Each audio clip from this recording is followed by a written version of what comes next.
فرمایا کہ دین کی طرف بلانا کس طرح ہونا چاہیے، دین کی طرف راغب کرنا کس طرح ہونا چاہیے، دعوت دین کس انداز میں ہونی چاہیے، تو یہ حکمت کے ساتھ ہو۔ فرمایا ادعو الی سبیل ربک بالحکمہ، اپنے رب کے راستے کی طرف بلاؤ حکمت کے ساتھ، والموعظۃ الحسنہ، اور اچھی نصیحت کے ساتھ۔ تو حکمت جس انسان میں دوسرے کی نفسیات کو سمجھنا اور معاملے کی فہم اور بصیرت حاصل کرنا، یہ صفت جس میں ہوگی تو وہ حکمت والا بن جائے گا۔ تو آج ہم جس عنوان پر گفتگو کر رہے ہیں اس کا تعلق نفسیات سے ہے، سائیکالوجی سے ہے۔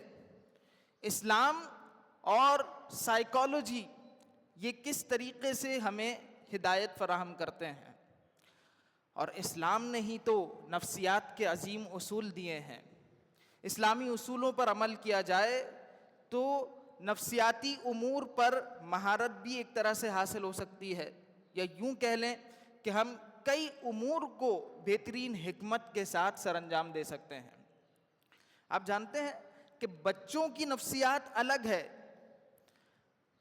بزرگوں کی نفسیات الگ ہے، خواتین کی نفسیات الگ ہے، نوجوانوں کی نفسیات الگ ہے۔ اور حضور علیہ الصلوۃ والسلام کی سیرت کو دیکھیں، اسلام کی تعلیمات کو دیکھیں، قرآنی ہدایات پر غور کریں تو ایک ایک کی نفسیات کے مطابق ہمیں تعلیم مل جاتی ہے۔ سامعین ذی وقار، یہ جو نفسیات کا لفظ ہے یہ نفس سے نکلا ہے، اور انسان کے اندر نفس جو ہے، اگر بنیادی طور پر نفس کی کیفیت دیکھیں تو وہ گناہوں پر آمادہ کرنے والی ہوتی ہے۔ اللہ تعالیٰ نے قرآن میں فرمایا نا کہ ان النفس لامارۃ بالسوء الا ما رحم ربی۔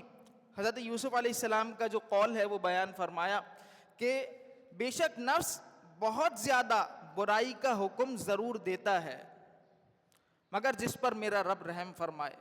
تو نفس امارہ یہ برائی کی طرف راغب کرتا ہے، اور اس کی بہتری جب ہوتی ہے تو انسان کو نفس لوامہ حاصل ہوتا ہے۔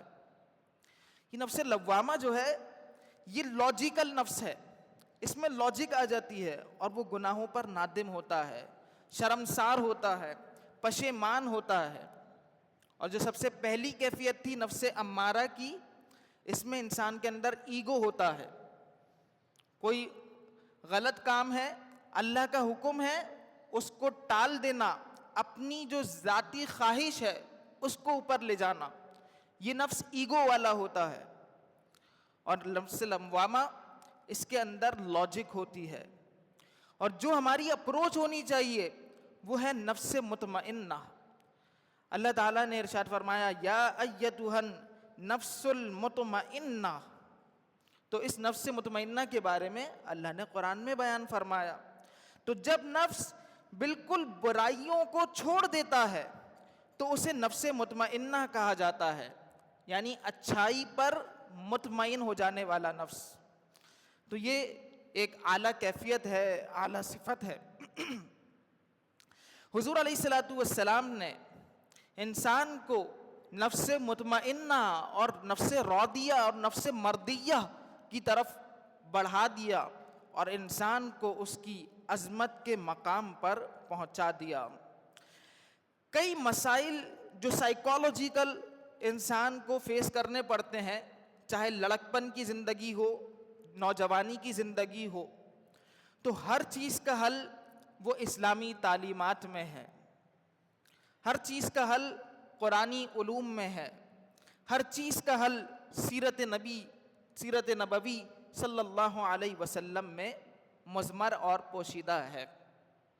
علاج کرنا یہ بھی تو حضور علیہ الصلوۃ والسلام نے ہمیں اس طرف راغب کروایا ہے، اور بہترین حکمت اختیار کرنا یہ بھی نبی کریم نے سکھایا ہے۔ اچھی تدبیر اختیار کرنا یہ بھی تو نبی کریم علیہ الصلوۃ والسلام نے سکھایا ہے۔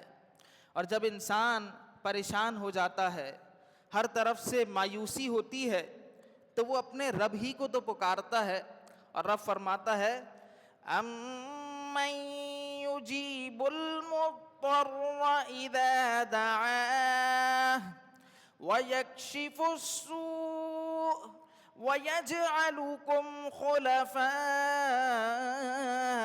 الْأَرْضِ، فرمایا کہ کون ہے جو بے بس و مجبور کی فریاد کو سنتا ہے جب وہ اسے پکارے، اور کون ہے جو مشکل کو حل کرتا ہے، اور کون مرنے کے بعد تمہیں ان کی نیابت سونپتا ہے۔ اَإِلَٰهٌ مَّعَ اللَّهِ، کیا اللہ کے سوا کوئی معبود ہے؟ قلیلا ما تذکرون، تم بہت کم سوچتے ہو۔ تو وہ کون ہے جو مشکل میں گھرے ہوئے شخص کی فریاد کو سنتا ہے؟ وہ ایک اللہ ہی تو ہے۔ الہ مع اللہ، کیا اللہ کے سوا کوئی ہے؟ اللہ قرآن میں فرماتا ہے، تو ذرا اپنی موجودگی کا احساس دلائیے اور اس کا جواب دیجئے کہ الہ مع اللہ، کیا اللہ کے سوا کوئی ہے؟ بولیے، کوئی ہے؟ یقیناً کوئی نہیں ہے۔ تو اللہ ہی واحد ہے کہ جو انسان کو شفا بھی دینے والا ہے، انسان کی زندگی کو اچھے انداز میں پائے تکمیل تک بھی پہنچانے والا ہے، اور اس کو ہدایت عطا فرمانے والا ہے۔ عزیزان ملت اسلامیہ، نبی کریم صلی اللہ تعالی علیہ وسلم نے حضرت ابن عباس سے ارشاد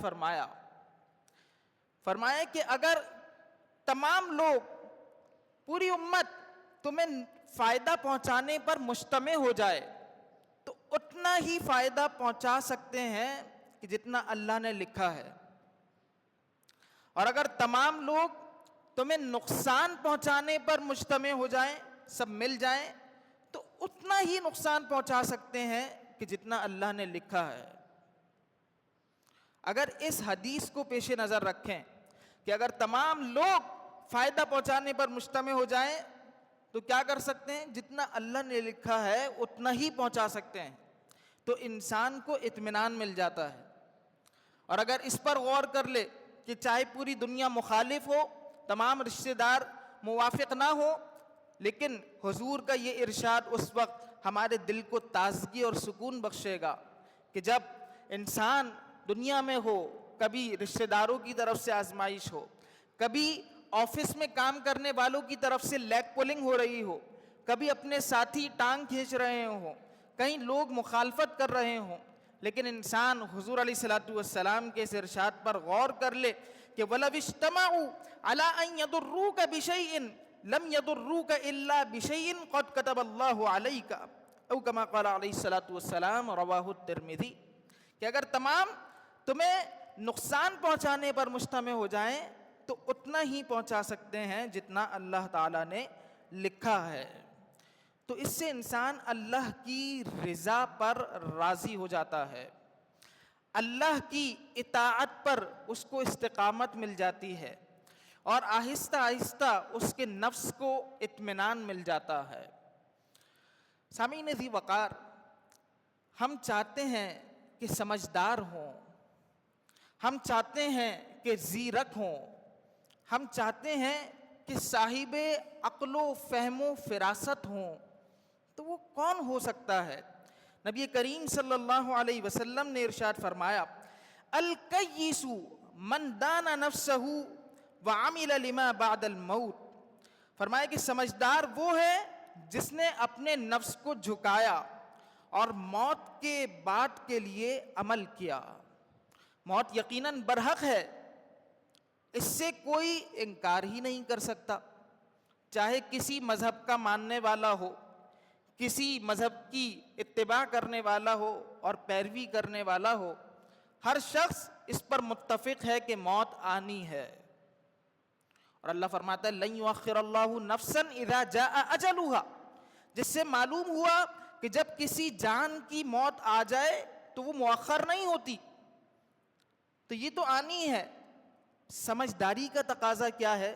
نبی کریم علیہ السلام نے فرمایا الکیس من دان نفسہ، سمجھدار وہ ہے جس نے اپنے نفس کو جھکایا، وعمل لما بعد الموت، اور موت کے بعد کے لیے عمل کیا۔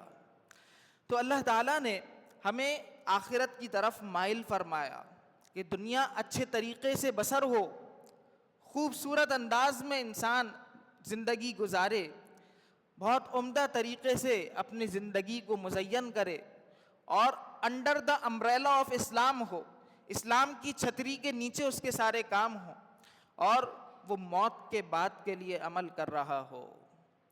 تو ضروری ہے کہ ہم جب اچھائی کی طرف راغب کرنا چاہیں یا ہم اپنی زندگی گزارنا چاہیں تو ہمارے گرد و پیش جو افراد ہیں ہمیں ان کی نفسیات تو معلوم ہو۔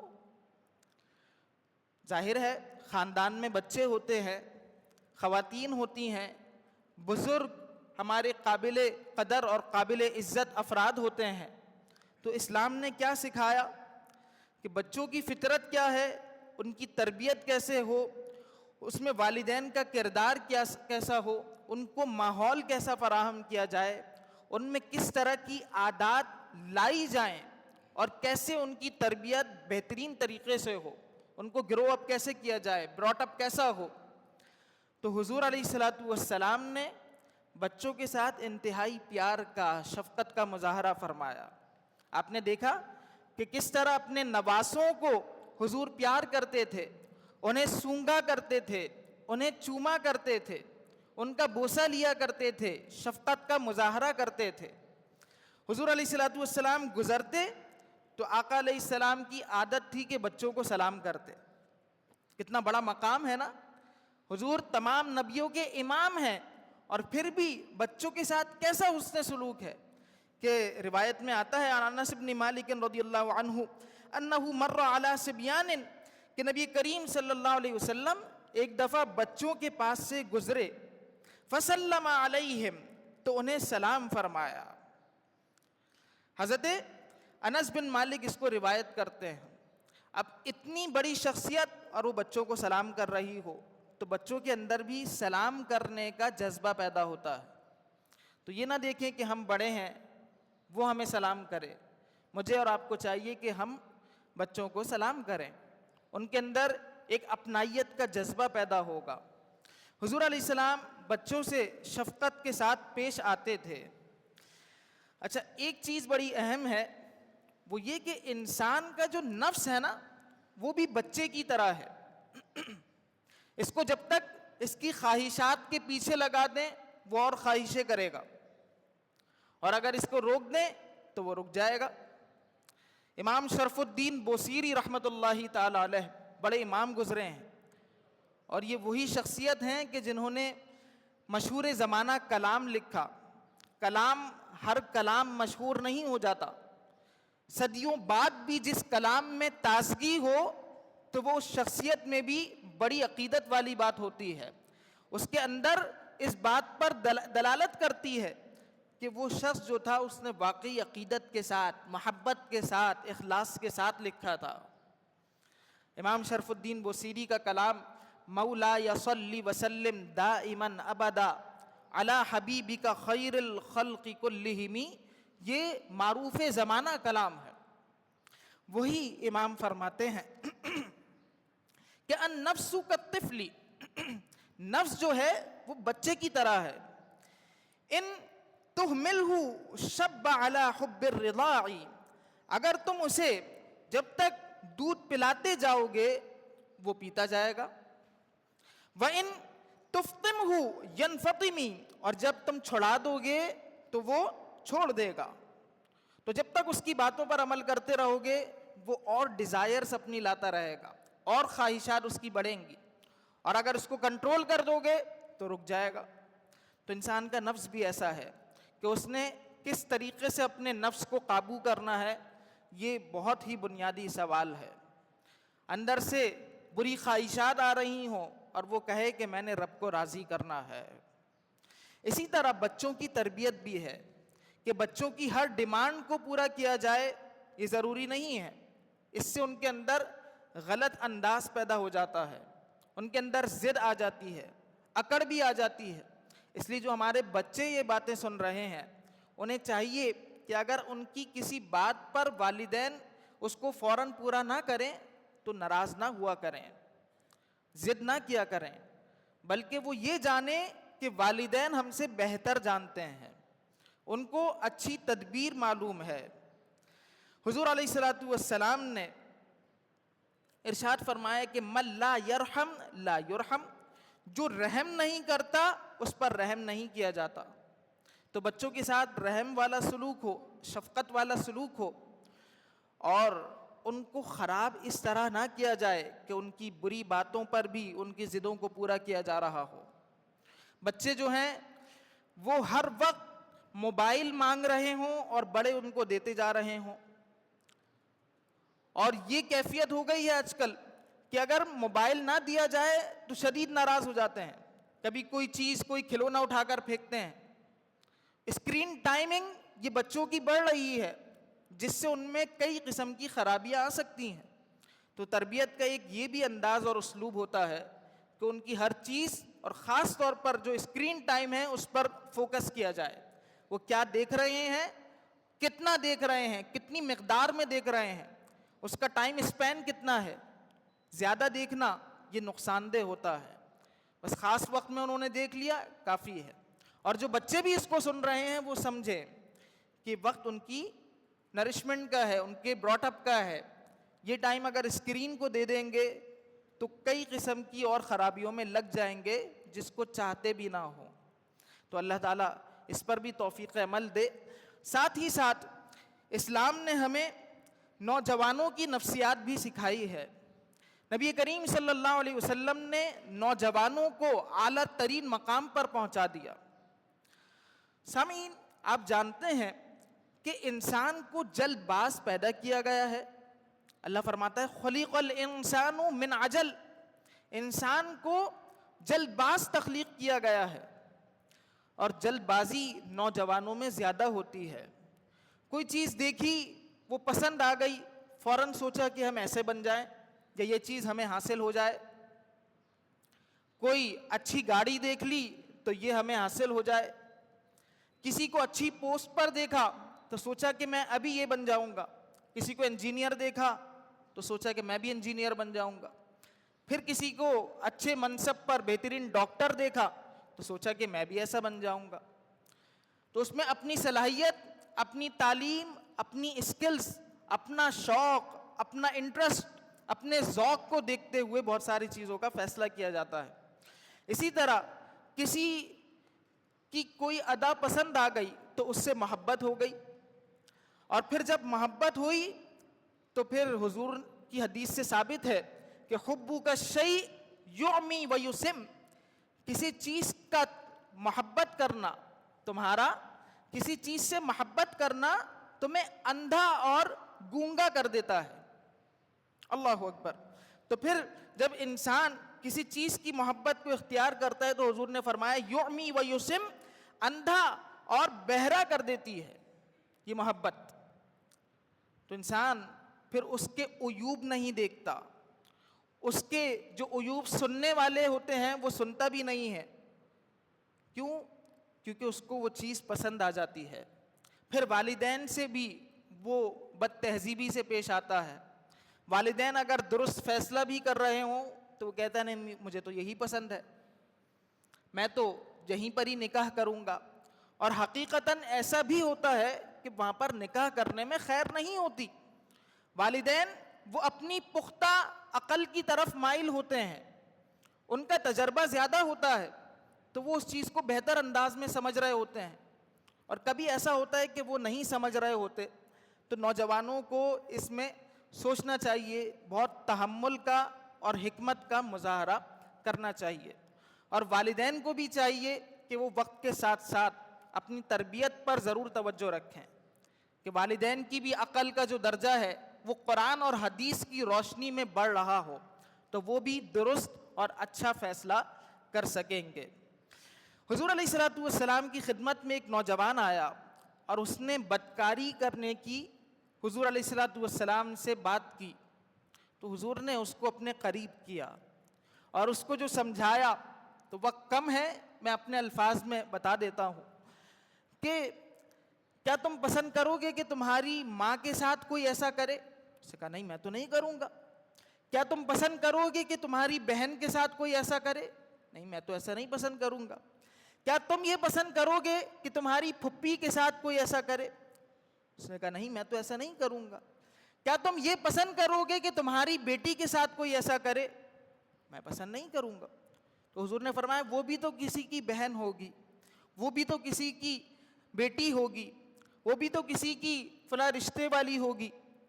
تو وہ نوجوان سنبھل گیا اور پھر برائی اس کے ذہن سے حضور علیہ الصلوۃ والسلام نے محو فرما دی۔ یہ اچھی صحبت اور نبی کریم علیہ الصلوۃ والسلام کی تعلیم کی برکات ہیں۔ تو میرے پیارے ساتھی اور دوستو، یہ موضوع اتنا طویل ہے کہ اس پر ایک نشست میں گفتگو کرنا وہ ممکن نہیں ہے۔ اگر ہم اسلام اینڈ سائیکالوجی کو دیکھیں، جو آج ہمارا موضوع ہے، تو اسلام نے بچوں کی نفسیات الگ سمجھائی ہے، بڑوں کی نفسیات، بزرگوں کی نفسیات وہ سکھائی ہے۔ نوجوانوں کا سائیکالوجیکل لیول کیا ہوتا ہے، ان کی کیا عادات ہوتی ہیں، اسلام کیسے ڈیل کرتا ہے، وہ ہمیں سکھایا گیا ہے۔ اسی طریقے سے خواتین کی کیا نفسیات ہیں، یہ بھی سکھائی گئی ہیں۔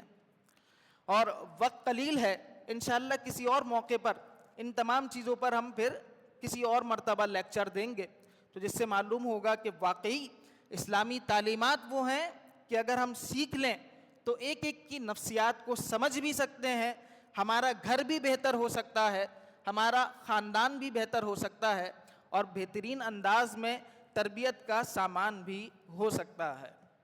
اب حضور علیہ الصلوۃ والسلام کی حکمت اور عظیم الشان جامع الکلام ہونے کا جو منصب ہے، اس کی جو صفت ہے، اس انداز میں جو حضور نے باتیں ارشاد فرمائیں، وہ ہمارے کئی مسائل کا حل ہیں۔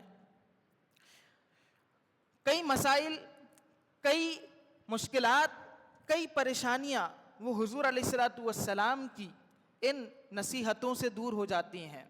سرکار صلی اللہ علیہ وسلم نے ہم سب کو حسد سے بچنے کی تعلیم فرمائی۔ انسان کبھی حسد کی وجہ سے ڈپریشن کا شکار ہوتا ہے، کسی کو اچھے منصب پر دیکھتا ہے تو حسد میں مبتلا ہوتا ہے۔ فرمایا ایاکم والحسد، حسد سے بچو، فإن الحسد یأکل الحسنات کما تأکل النار الحطب، اس لیے کہ حسد نیکیوں کو اس طرح کھا جاتا ہے جیسے آگ لکڑی کو کھا جاتی ہے۔ تو انسان کا جو ڈپریشن ہے، ٹینشن لیول ہے، وہ بڑھ جاتا ہے اس حسد کی بیماری کی وجہ سے، اور جب اس سے بچتا ہے تو وہ بھائی چارے کی طرف آتا ہے، اچھی عادات کی طرف آتا ہے۔ اسی طرح حضور نے ایک بیماری جو کہ روحانی بیماری ہے، جس کو تکبر کہا جاتا ہے، اس سے بھی بچنے کی ترغیب دی، اور ارشاد فرمایا کہ لا يدخل الجنة احد فی قلبہ مثقال حبۃ من خردل من کبر او کما قال، رواہ المسلم۔ فرمایا کہ جنت میں وہ داخل نہیں ہوگا جس کے دل میں رائی کے دانے کے برابر بھی تکبر ہوگا، وہ داخل جنت نہیں ہوگا۔ تو اپنے منصب پر، اپنی دولت پر، اپنی جوانی پر، اپنی طاقت پر غرور کرتے ہوئے کسی کو نیچا دکھانا، تو یہ انسان کو شرمندہ اور رسوا کر دیتا ہے، اور وہ بارگاہ سمدیت میں مقام حاصل نہیں کر پاتا ہے۔ اسی طرح اسلام نے سکھایا اپنی زندگی اچھی کرنی ہے تو جاہلوں سے اعراض کرو، خذ العفو، حضور سے فرمایا کہ آپ معاف کرنا، درگزر کرنا اختیار کیجئے، وَأْمُرْ بِالْعُرْفِ، اور نیکی کا حکم دیجئے، وَأَعْرِضْ عَنِ الْجَاهِلِينَ، اور جاہلوں سے اعراض کریں، یعنی ان سے الجھے نہیں۔ تو جب انسان ان چیزوں کو اپنائے گا تو وہ اپنے مقصد کی طرف فوکس کر کے چلے گا۔ کسی نے برا کیا تو درگزر کر دیا، نیکی کا حکم دے دیا، اور جو جاہل ہیں، جو وقت ضائع کریں گے، جو سمجھنا ہی نہیں چاہتے ہیں، ان سے اعراض کر لیا تو وہ کئی خرابیوں سے بچ جائے گا۔ اسی طرح ہم جانتے ہیں کہ سب سے زیادہ سمجھدار کون ہے، بس اسی پر ہم گفتگو کو ختم کریں گے، اور پھر اس عنوان پر کوئی اور لیکچر دیں گے کسی اور مقام پر یا مرتبہ، کہ جس میں ہم اسلام اینڈ سائیکالوجیکل امپیکٹ، اس حوالے سے تفصیلاً آپ کی خدمت میں مزید باتیں عرض کریں گے۔ ایک مرتبہ ایسا ہوا کہ ایک شخص حضور کی خدمت میں آیا، بہت توجہ طلب بات، حاضر خدمت ہوتا ہے، اور حضور علیہ الصلوۃ والسلام سے کہتا ہے یا نبی اللہ صلی اللہ علیہ وسلم من اکیس الناس واحزم الناس، اے اللہ کے نبی لوگوں میں سب سے زیادہ سمجھدار کون ہے اور سب سے زیادہ محتاط کون ہے؟ سب چاہتے ہیں کہ سمجھدار بن جائیں، بولیے سب چاہتے ہیں؟ توجہ نہیں ہے شاید، سب کی خواہش ہے وَأَحْسَمُ النَّاسِ، اور سب سے زیادہ محتاط کون ہے؟ حضور علیہ الصلوۃ والسلام نے ارشاد فرمایا کہ اکثرهم ذکر للموت، ان میں سب سے زیادہ موت کو یاد رکھنے والا سب سے زیادہ سمجھدار ہے۔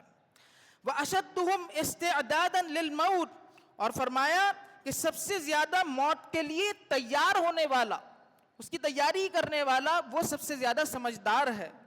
حضور نے فرمایا کہ اولئک هم الاکیاس، یہی لوگ سب سے زیادہ سمجھدار ہیں۔ ذہبوا بشرف الدنیا وکرامت الآخرہ، دنیا کا شرف اور آخرت کی کرامت یہ لوگ پا گئے۔ اگر سمجھداری چاہتے ہیں، دنیا میں شرف چاہتے ہیں، آخرت میں فضیلت چاہتے ہیں، عزت چاہتے ہیں، تو سمجھداری کا مظاہرہ کرتے ہوئے موت آنے سے پہلے موت کی تیاری کر لیجئے۔ جو شخص ایسا ہوگا، آخرت کی تیاری کرنے والا ہوگا، وہ کسی کو دکھ نہیں دے گا، زوجہ کے ساتھ اچھا ہوگا، بچوں کے ساتھ حسن سلوک کرے گا، اپنے کولیگز کے ساتھ اچھا معاملہ کرے گا، آفس میں کسی کی لیگ پولنگ نہیں کرے گا، وہ بد گوئی سے بچے گا، بد نگاہی سے بچے گا، اور ساری خرابیوں سے محفوظ ہوتے ہوئے راہ جنت پر چلنے والا ہوگا۔ اللہ تعالی ہمیں سمجھداری کی توفیق عطا فرمائے، آمین بجاہ خاتم النبی الامین۔